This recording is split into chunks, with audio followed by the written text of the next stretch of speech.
Thank you for joining me on this special video broadcast. My name is Oladipo Clements. On this video, I want to share with you a story that I believe will help your relationships and will help those of you who are already married and those of you who are looking to transit into marriage. This is going to be really important because you see, your marriage will be a great succor or can also be a great trap.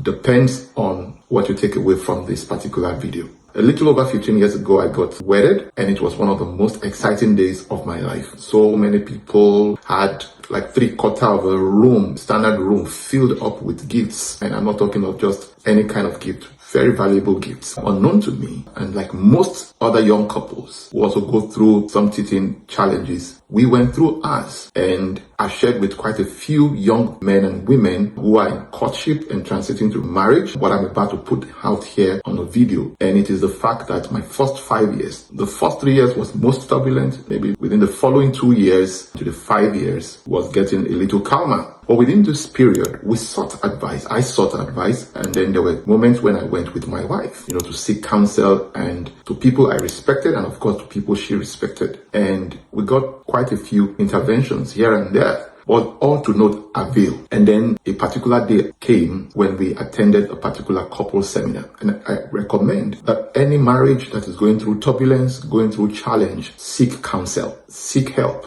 right? Seek help. As long as both of you agree to seek help, then there's going to be a way out. There's no problem with that solution, okay? So it's important to recognize that, by the way. And so we went for this couple seminar hosted by Pastor Charles and Pastor Tony Charles Abu. Both of them were phenomenal, and have still been phenomenal. They've made significant impact in our lives and in our marriage. Significant, and I mean no words on this. And so during that seminar, there was a teaser. During the teaser session, the question was thrown at the audience, and it was, so in a family, if you have just one car and both husband and wife need to go out on a function, who will use the car and who will yield the possession of the car? And in my thoughts, rich man's thought, I just said, buy a second car and stop the deliberations. But clearly that wasn't where they were driving at. And there were a number of suggestions. I can't remember what anybody else said that day, but I never forgot this one thing they said when it was their turn to speak, both Pastor Charles and Pastor Tony Abu.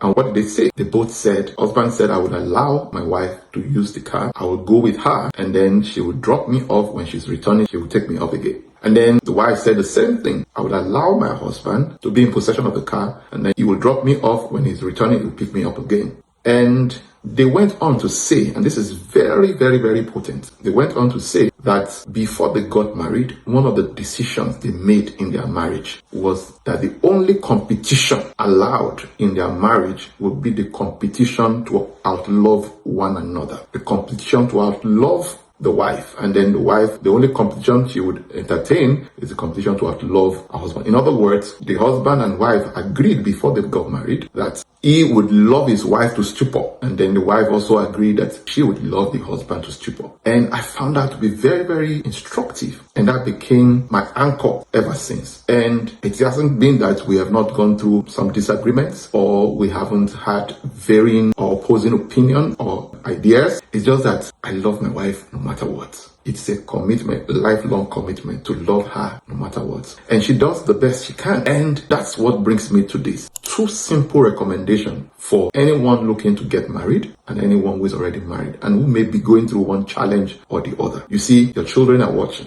and you are the mirror of their own future marriage. And the way you lay your bed is the way you will lie on it. And not just the way you will lie on it, but they will also lie on it. And that can become a transgenerational experience. Now, 2 key things. Number 1, if you want your marriage to be successful, you want your marriage to really work, make a commitment to outlove each other. Make a commitment to outlove each other. Love your spouse to stupor. Make a mutual commitment to make it work no matter what. One of our regular lines, my wife and I, is together forever, and this is very important. Make a commitment to outlove each other. Let the only competition that you allow in that marriage be the competition to outlove each other, just like our very dear mentors said. Number 2 is, this is a very strong commitment and strong recommendation, particularly when you start having children. Never confuse your love for your children to be your love for your spouse. Never confuse your sacrifice for for your children, to be sacrificed for your spouse. This happens a lot of the times. So because as a man, you paid your house rent and then you paid children's school fees and you paid for home upkeep and the rest of them, doesn't mean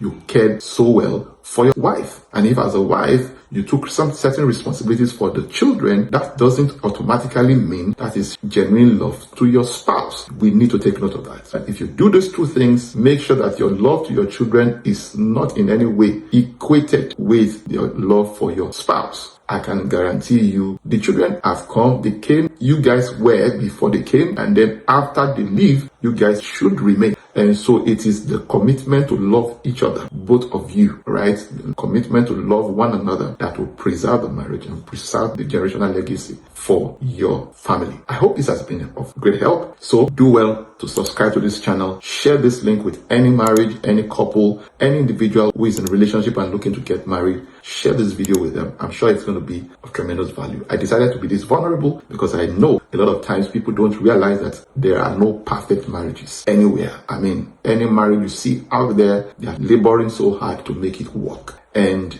marriage can be enjoyed and it doesn't have to be endured, but there's a commitment to it. And if you are prepared to make that commitment and it's a mutual one, then the marriage is certainly going to work. Don't forget, family is the factory for producing the society. Every society is built on family. And that's why, even though I talk a lot about finance, about real estate, about investments, about making wealth and creating wealth and achieving financial freedom, I recognize that the whole essence of all of that is also for your family. So if you have no peace in your family, it doesn't matter the level of success you enjoy in your finance, in your business, in your career. If you don't have peace in your marriage, then you really are not successful. And that's why I'm putting this out. I hope you find it very useful. See you in the next video. Bye for now.